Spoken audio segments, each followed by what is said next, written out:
परमात्मा के दिल दरबार में दूर से भगवान की कथा भगवान का ही स्वरूप है। जब भगवान की कृपा होती है तब हमारे लिए सत्संग की प्राप्ति होती है। बिना भगवान की कृपा के बिना ये हमारे लिए प्राप्त नहीं होता। भगवान का साधन है, भगवान की प्राप्ति का साधन है श्रीमद् भागवत की कथा का श्रवण करना। कल आप लोगों ने श्रवण किया कि भगवान के विषय में बहुत से लोगों ने पूछा है, भगवान से प्रश्न किए, यहां तक कि भगवान से भी पूछा है प्रभु आप कौन हो। तो भगवान ने बताया हमारे प्रजापति श्री ब्रह्मा जी महाराज को कि मैं कौन हूं। चतुश्लोकी भागवत में उन्होंने बता दिया कि तुम्हें केवल इतना ही जानना है, जिज्ञासु हो तुम ना, इसलिए तुम्हें केवल इतना ही जानना है जानने वालों के लिए। तो भगवान ने अपने आप को बता दिया। और वास्तव में जाने बिन न होए प्रतीति, बिन प्रतीति होए नहीं प्रीति। जब तक किसी को जाना ना जाए, जब तक परमात्मा को जाना ना जाए, जब तक कोई जानेगा नहीं, तब तक उनके चरणों में प्रीति हो नहीं सकती। इसलिए भगवान ने कह दिया एताव देव जिज्ञासा, अर्थात मुझे जानने के लिए तुम्हारे अंदर जो जिज्ञासाएं थी मैंने तुम्हारे लिए बता दिया। इस सृष्टि के पूर्व में केवल मैं ही था, जो कुछ तुम्हारे लिए दिखता है सब मैं ही हूं, मेरे अलावा कुछ भी नहीं। और फिर जब कोई भी नहीं रहता, जब प्रकृति का, सृष्टि का, इस पृथ्वी का, इस ब्रह्मांड का सब का नाश हो जाता है, प्रलय हो जाता है, तो केवल मैं ही में रह जाता हूं, मेरे अलावा कुछ रहता नहीं। मैं अपनी आप की सृष्टि करता हूं। ब्रह्मा जी को बता दिया। ब्रह्मा जी प्रसन्न हो गए कि मुझे भगवान के दर्शन हो गए, भगवान से वार्तालाप करने का अवसर हमारे लिए प्राप्त हुआ। ये परमात्मा की कृपा से हुआ। सुखदेव जी महाराज परीक्षित के लिए श्रवण कराते हैं। सुखदेव जी महाराज जी से महाराज परीक्षित ने पूछा कि प्रभु मैत्रेय जी का और विदुर जी का भी संवाद हुआ था कि मैत्रेय जी कौन थे। उन्होंने कह दिया मैत्रेय जी मेरे पिता के मित्र हैं, अर्थात व्यास जी के मित्र हैं। मैत्रेय ऋषि हैं, बड़े प्रकांड विद्वान हैं, बड़े तेजस्वी हैं, बड़े प्रभावशाली हैं, गंगा किनारे रहते हैं।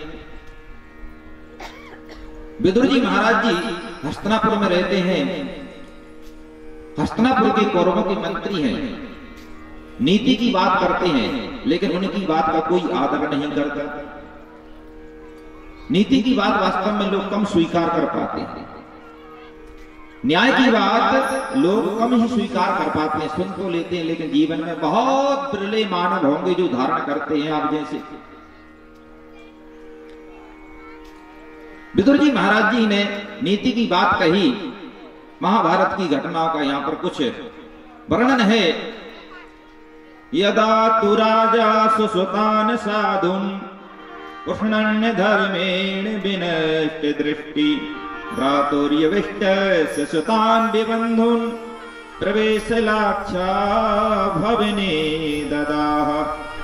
जिस समय कौरव आदि ने षड्यंत्र रचकर पांडवों को लाक्षा गृह में जलाने का प्रयास किया था, तो विदुर जी ने अपनी नीति से, भगवान के आशीर्वाद से सलाह देकर उनको बचा लिया। पांडव लोग अपने आप में धैर्य धारण करे रहे, क्योंकि उनका राज दुर्योधन के पास में था। दुर्योधन देना नहीं चाहता था, उसने अधर्म के माध्यम से ऐसा किया था।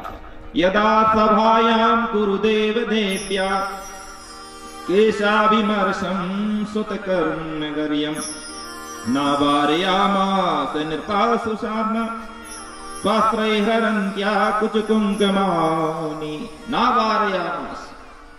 पुत्र के मोह में पड़कर महाराज, अंधे महाराज धृतराष्ट्र ने दुर्योधन को मना नहीं किया। ये अनीति की बात, तुम्हें ऐसा नहीं करना चाहिए।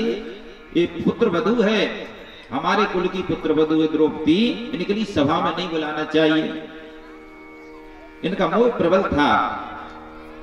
खैर 12 वर्ष का वनवास हुआ, एक वर्ष का अज्ञातवास हुआ। वनवास अवधि व्यतीत करने के बाद में जिस समय पांडव लोग, श्री राधे, इस समय पांडव लोग अपने हस्तिनापुर में राज्य मांगने के लिए आए नीति के माध्यम से, तो दुर्योधन ने वह राज देना भी स्वीकार नहीं किया। द्यूतम तो धर्मेण जितस्य साधु सत्यावलंबस्य बनागतस्य नायाचितो दात समेन दायम तमोजसाढ़ो यद अजात शत्रु। अजात शत्रु जिनका संसार में कोई शत्रु नहीं है, ऐसे अजात शत्रु युधिष्ठिर ने नीति पूर्वक अपना राज्य मांगा, दुर्योधन ने नहीं दिया।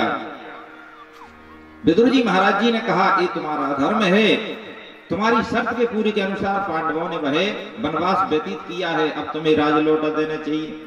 दुर्योधन नहीं माना। अकेले में महाराज विदुर जी ने अपने बड़े भैया के लिए समझाया कि देखो, हम चाहते हैं कि हमारा वंश आगे बढ़ता रहे। अगर शरीर में कोई रोग लग जाए, उंगली में कोई ऐसा रोग लग जाए कि जो शरीर को गलाने वाला हो, तो शरीर की रक्षा करने के लिए उस अंग को काट देना चाहिए। अगर हाथ में ऐसा रोग लग गया है तो शरीर की रक्षा करने के लिए उस हाथ को कटवा देना चाहिए। डॉक्टर लोग ऐसा ही करते हैं, नहीं तो वह रोग इतना बढ़ जाता है कि एक दिन शरीर नष्ट हो जाता है। तात्पर्य यह है कि अभी तुम्हारा जो पुत्र है, जिनके प्रति तुम्हारा इतना मोह है, अगर दुर्योधन को त्यागने से तुम्हारे 99 पुत्रों की रक्षा होती है, तो एक दुर्योधन का तुम परित्याग कर दो। अगर तुमने दुर्योधन का परित्याग कर दिया तो तुम्हारे 99 पुत्र सब बचे रहेंगे, कोई अनीति पर नहीं जाएगा, उनके लिए समझ आ देंगे। जिस समय दुर्योधन ने सुना, दुर्योधन ने कहा कि मेरे पिता के लिए मेरे चाचा भड़का रहे हैं, उल्टी सीधी पट्टी पढ़ा रहे हैं, रहा नहीं गया। अरे हम तुम्हें चाचा कहते हैं, तुम्हारे लिए महामंत्री का पद प्रदान कर दिया, तुम्हें चाचा कहते, तुम हमारे टुकड़ों पर पड़ने वाले तो हो तो तुम दासी के पुत्र ही, तुम्हें शर्म नहीं आती? मेरे पिता को मेरे विरुद्ध भड़का रहे हो। विदुर जी के लिए सभा में अपमानित कर दिया। विदुर जी ने कहा, जहां पर लोग नीति की बात स्वीकार नहीं करते, एक की बात तो क्या कोई भी स्वीकार नहीं करता, उस सभा में मुझे नहीं रहना है। दुर्योधन को परित्याग करके, सभा का परित्याग करके विदुर जी तीर्थों में चले गए। तीर्थों में जाने के बाद हम यमुना किनारे भगवान श्री द्वारकाधीश के प्रिय सखा उद्धव जी उस समय विदा होकर बद्री विशालपुरी को जा रहे थे। मार्ग में यमुना किनारे तीर्थाटन करते हुए विदुर जी को उद्धव जी के दर्शन हुए। बोलो वृंदावन बिहारी लाल की जय। प्रसन्न हो गए, क्योंकि जब भक्त से भक्त मिलते हैं, साधु से साधु मिलता है, सज्जन से सज्जन मिलता है, तो अपने आप मुख पर प्रसन्नता आ जाती। मुख प्रसन्न तन तेज विराजा, प्रसन्नता आ जाती है। उद्धव जी को देखकर विदुर जी हंसे और विदुर जी को देखकर उद्धव जी हंसे। आज मुझे भक्त का दर्शन हो गया, आज आपके भगवान के दर्शन हो सकते हैं। जब आपके दर्शन हो गए, दोनों महापुरुषों की भेंट हुई। 4 मिले 64 खिले, 20 रहे कर जोर, हरिजन से हरिजन मिले, कुल के 7 करोड़। जब सज्जन से सज्जन मिलता है तो प्रसन्नता आ जाती है। 4 मिले 64 खिले, 2 आंख हमारी, 2 आंख आपकी। जब प्रेमी से प्रेमी मिलता है तो प्रसन्नता आ जाती। 4 मिले 64 खिले, 32 दांत आपके 32 हमारे, ऐसा संतों ने वर्णन किया है। 20 रहे कर जोर, 10 उंगलियां हमारी 10 आपकी, आपस में मिलते हैं। 20 रहे कर जोर, हरिजन से हरिजन मिले, कुल के 7 करोड़। 7 करोड़ रोमों वाली दोनों तरफ की होती है।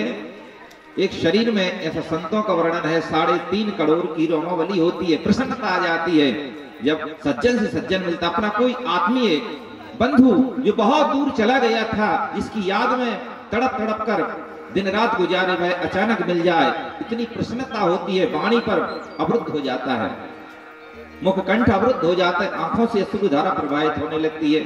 विदुर जी देखकर, उद्धव को देखकर विदुर जी बहुत प्रसन्न हुए। बोलो वृंदावन बिहारी लाल की जय।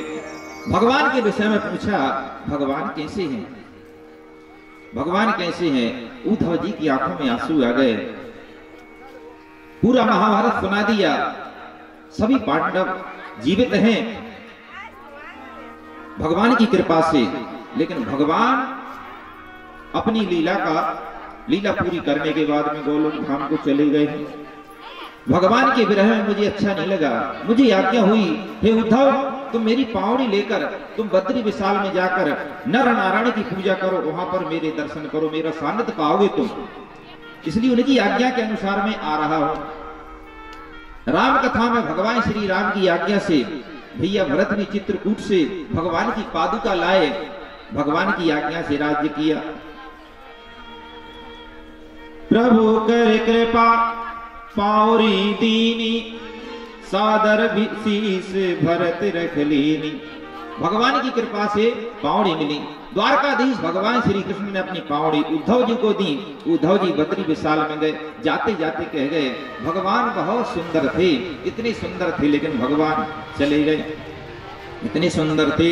ये नमर्त लीलौ पैकम स्वयोगम, मायावलम दर्शितां गृहीतम, विस्मापनम स्वस्य च सौगर्दे, परम पदम भूषण भूषणांगम।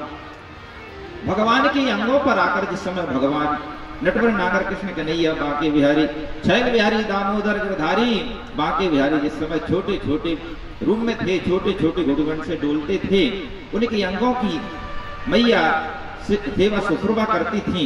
उनके अंगों पर सोने के हीरों के जवाहरात से अलंकृत हारों को पहनाती थी। तो भगवान बहुत सुंदर लगते थे, लेकिन भगवान के अंगों पर आने के बाद में आभूषण सुंदर लगने लगते थे। कोई तो आभूषण पहनकर सुंदर लगता है, कोई तो हीरे जवाहरात पहनकर सुंदर लगता है, परंतु वह हीरे जवाहरात के आभूषण भगवान के अंग को पाकर सुंदर लगते थे। भगवान की विशेषता थी। केवल शरीर से ही सुंदर नहीं थे, स्वभाव से भी बहुत सुंदर थे। अहो बकीयम स्तन कालकूटम, जिघांसया पाये साध्वी, लेवे गतिम दातृचतां ततोन्यम, कंबा दयालुं शरणं ब्रजेम, कंबा दयालुं शरणं ब्रजेम। मारने की इच्छा से आई पूतना को भी भगवान ने अपनी दयालुता बस अपना गोलोक प्रदान कर दिया। इतने सुंदर थे भगवान का स्वभाव ही, वो भगवान की आकृति प्रकृति संस्कृति भगवान हर एक बात से सुंदर थे।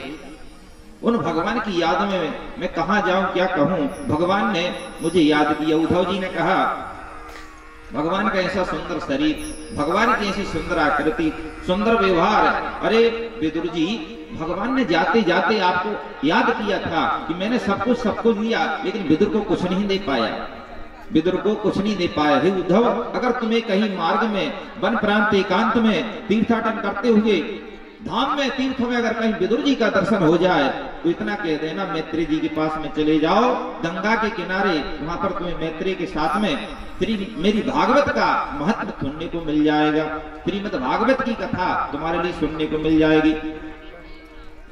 उद्धव जी की सलाह से वह विदुर जी गंगा के तट पर मैत्री जी के पास में पहुंचे। बोलो वृंदावन बिहारी लाल की जय। मैत्री जी के पास में गए। मैत्री जी को देखकर उद्धव जी विदुर जी महाराज जी को कुछ संकोचित हुआ, क्योंकि मैत्री एक बहुत बड़े ऋषि हैं, बहुत बड़े साधक हैं, साधु हैं, ब्राह्मण हैं, लेकिन विदुर जी महाराज जी दासी पुत्र हैं, वह दासी पुत्र है। इसलिए उनको शर्म लगी कि मुझे अपनाएंगे अथवा नहीं अपनाएंगे। बोलो वृंदावन बिहारी लाल की जय। गंगा के किनारे गए। गंगा ज्ञान का प्रतीक है, गंगा मैया ज्ञान का प्रतीक है, जमुना मैया उपासना की प्रतीक है, विधान की प्रतीक है। गंगा के किनारे ज्ञान प्राप्त होता है। जो गंगा का सेवन करते हैं, गंगा गंगेति यो ब्रूयात् योजनाम शतैरपि, जो 100 योजन दूर भी रहकर एक बार मुख से गंगा मैया की जयकार लगा देता है, उसके लिए स्नान करने का फल प्राप्त हो जाता है। ये गंगा मैया का प्रभाव है। गंगा के किनारे रहने वाले लोग भगवान की कृपा को प्राप्त होते हैं। मैत्री को देखकर विदुर जी को संकोचित हुआ, मुझे अपनाएंगे कि नहीं, मैं दासी का पुत्र हूं। लेकिन महान लोग तो महान लोग होते हैं, महापुरुष तो महापुरुष होते हैं। उनके लिए अंदर कोई भेद नहीं होता प्यारे। हाँ, विदुर जी को गले से लगा दिया, ये विदुर मैं तुम्हें जानता हूं, तुम गहरे गहरे नहीं हो, तुम तो ऋषि मांडव के श्राप के कारण धरती पर 100 साल के लिए आए हुए